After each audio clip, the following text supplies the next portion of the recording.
First time ko namin mag-compete internationally, tapos 2 years pa lang po kami sumasayaw. Ako po si John Edmar Sumeras. Daniel Baleos. Benedict Sabularse. Sa lola ko na po ako lumaki. Bali po kasi yung mga tropa ko, may mga bisyo rin po kasi sila. Yung mga pinagbabawal na ganun po. Pinipilit na po ako ng mga kasama ko, gawin mo na to, makakaputi rin to sa'yo. Tapos bali po parang naisip ko po yung yung pinagdadaanan ko sa lola ko, kung gagawin ko ba to, makakatulong ba to sa amin. Hindi ko na lang po ginawa.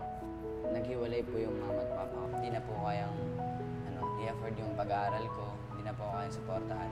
Bali po yung kapatid ko na lang po yung sinusuportahan ni mama sa school kasi po nasa tuloy na po ako. Yung pinaka-worst na naranasan ko sa buhay sa labas, yung po, pagganap ng kalakal ng mga pagtapos ng school. Ang init po, parang sa isip ko, saan ko ba hanapin to? Lahat po ng kanto titignan ko kung meron pong ganun para po may share din po sa mama ko.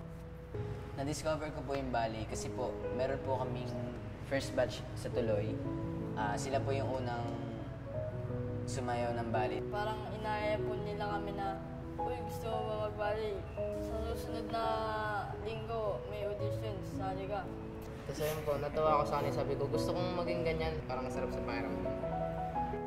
Nag-try po kami mag-audition sa Bali. Tapos parang, syempre nung unang audition, parang, ba't ganito yung ginagawa nila? Parang hirap-hirap naman. Nararamdaman ko pag sumasayaw po ako. Sobrang saya ko po, parang may sarili kang mundo. Pag narinig mo na pumalakpak yung mga tao kasi nagustuhan nila yung sayaw mo, nagustuhan nila yung performance mo. Syempre, nakakagaan ng loob. Uy, nakapagpasaya ako ng tao. Hindi po namin na-expect na makapunta sa Hong Kong at sa London. Kasi po parang iniisip po namin na pag nakapunta po na ibang bansa, pang mayayaman lang po nakakapunta po. Wala po kaming karapatang makapunta sa ganun lugar. Yung una po namin, uy, tara uy, sasakay na tayo ng aeroplano, tapos para po nakaka-excite. Bali po nung sumakay kami sa aeroplano, parang may plano po kami nun. Pagbaba po sana namin na paglapag po sana ng aeroplano, papalakpak po kami tatlo. Kaso po hindi natuloy kasi nakakaya.